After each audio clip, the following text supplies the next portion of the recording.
வெங்காயம், இஞ்சி, பூண்டு, தக்காளி இது 3 நம்ம என்ன செய்ய போகிறோம், மிக்சியில் இப்போ அரைக்க போகிறோம். நான் மீன் தொக்கு தான் செய்ய போகிறேன், அரைக்க போகிறோம்.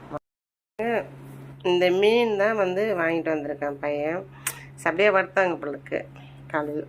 சரி காலையில் வறுத்து கொடுத்துட்டாங்க. இப்போ நான் மசாலா மாதிரி பண்ண போகிறேன், மீன் மசாலா மாதிரி பண்ண போகிறேன். ஓகே,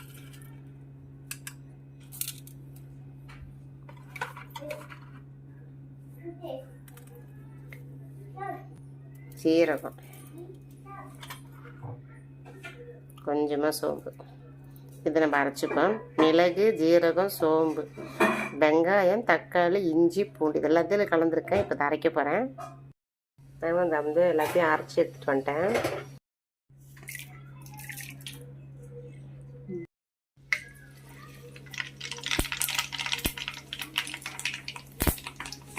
கடுகு பொரியுது, வெந்தயம் போட்டு இப்போ அரைச்ச விழுதை அதில் போட்டு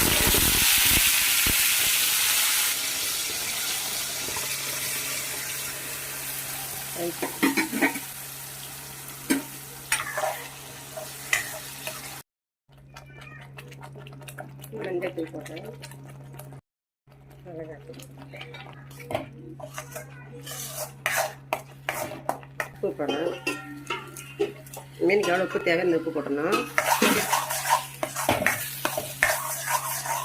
இப்போ நம்ம நல்லா பச்சை வாசனைலாம் போயிடுச்சு. இப்போ கொஞ்சம் தண்ணி ஊற்றுறேன், ஏன்னா மீன் வேகணும் இல்லையா, அதுக்கு அளவாக தண்ணி நம்ம ஊற்றிக்கணும். சூப்பராக இருக்கும், நீங்கள் செஞ்சு பாருங்கள்.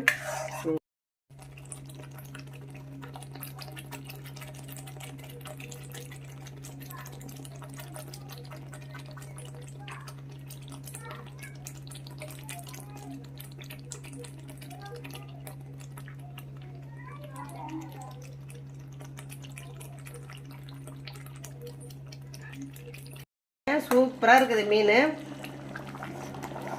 ஓகேங்களா? மீன் சூப்பராக இருக்குது, உப்பு காரெல்லாம் பிடிச்சி சூப்பராக. நீங்களும் ட்ரை பண்ணி பாருங்கள், நல்லா இருக்கு. ஓகே, பாய்.